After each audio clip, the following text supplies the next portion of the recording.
Photodiode क्या होता है? फोटोडायोड आपकी ज़िंदगी में कई जगह मिल रहा होता है, जैसे कि आप कहीं पे रेस्टोरेंट में या मॉल में आप हाथ धोने के लिए हाथ बढ़ाए, नल आपने खोला नहीं, नल चालू हो गया। ठीक, वो रेज को डिटेक्ट कर रहा होता है। जहाँ पे भी करंट में थोड़ा बहुत कुछ चेंज आया तो उस हिसाब से वो सर्किट को एक्टिवेट कर देता है। स्ट्रीट लाइट्स में फोटोडायोड जम के यूज हो रहे हैं, उस तरह के डिवाइसेस। फोटो डिपेंडेंट रेसिस्टर्स भी यूज हो रहे हैं। तो एनीवेज फोटोडायोड चूंकि डिटेक्ट करने का काम कर रहा है, पता लगाने का काम कर रहा है, कहीं पर लाइट है तो थोड़ा सा भी लाइट है, अगर थोड़ा सा लाइट का फोटोन कहीं पे गिरा, उसको वो पता लगाने का काम कर रहा है। तो इसके लिए कभी कभी इसका दूसरा नाम देते हैं इलेक्ट्रिक आई। फोटोडायोड का एक और नाम क्या देंगे? इलेक्ट्रिक आई। बिजली की आंख, बताइए, इलेक्ट्रिक आंख। तो फोटोडायोड या पीएन जंक्शन से अप्लाई करके बनने वाला कोई भी डिवाइस में कुछ बातें जो ध्यान रखनी है वो ये कि उसका कोई डिजाइन में चेंज करना होगा क्या। एक तो ये डिजाइन में मेनली क्या आएगा, तो वो जंक्शन का जो क्षेत्र है वो कितना चौड़ा है या पतला करना होगा, जंक्शन के पास क्या हो रहा है, एक तो ये।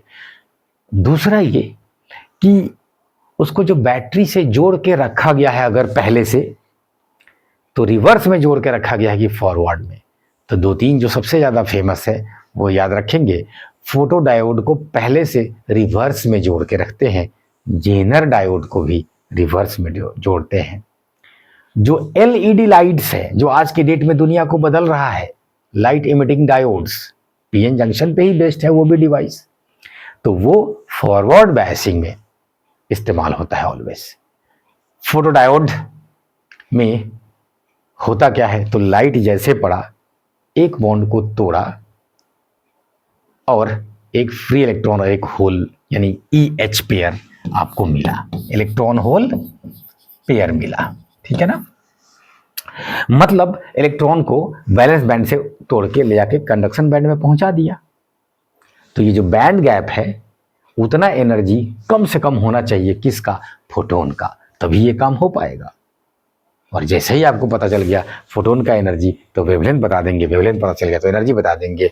बहुत फेमस रिलेशन लेम्डा आएगा एंगस्ट्रम में।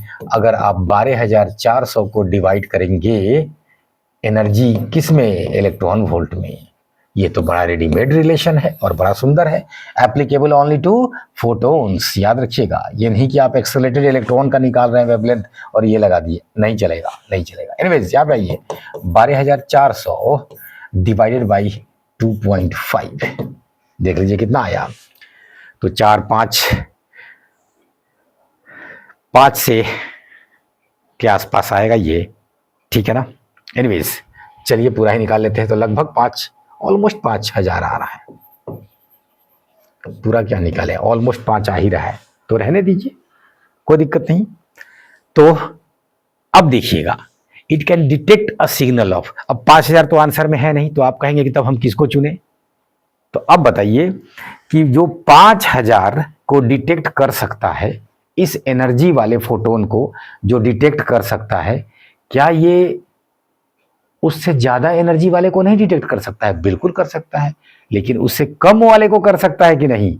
नहीं, क्योंकि कम वाला जो होगा वो बैंड गैप इतना एनर्जी नहीं देगा। तो अगर आंसर में 5,000 एंगस्ट्रम नहीं है तो इसका मतलब ये हुआ कि इससे ज्यादा एनर्जी वाले को हम लोग चुनेंगे। अरे इससे ज्यादा एनर्जी मतलब वेवलेंथ इससे कम कम। ठीक, तो बड़ा बढ़िया क्वेश्चन कि आप निकाले हैं 5,000, लेकिन वो कहेगा कि नहीं, हम 5,000 ना देके उसके और भी ऑप्शंस हो सकते हैं, हम वो देंगे, जाइए। तो आपको खाली देखना है कि 5,000 से एंगस्ट्रम से छोटा वेवलेंथ कौन है, क्योंकि उसका एनर्जी ज्यादा होगा। तो ये तो हुआ नहीं, ठीक है। ये तो 40,000 एंगस्ट्रम हो जाएगा, ये देखिए नैनोमीटर में है ये पहले से, तो ये एंगस्ट्रम में डालेंगे तो 40,000 हो जाएगा। ये तो होगा नहीं, इतना बड़ा वेवलेंथ, ठीक है ना। ये देखिए ये 6,000 हो जाएगा, इम्पॉसिबल। ये देखिए 4000, क्या बात है, बहुत सुंदर बात। ठीक, 5000 को ढूंढते हुए नहीं रह जाना है, 5000 या इससे कम वेवलेंथ वाले को ये डिटेक्ट करेगा। Thank you.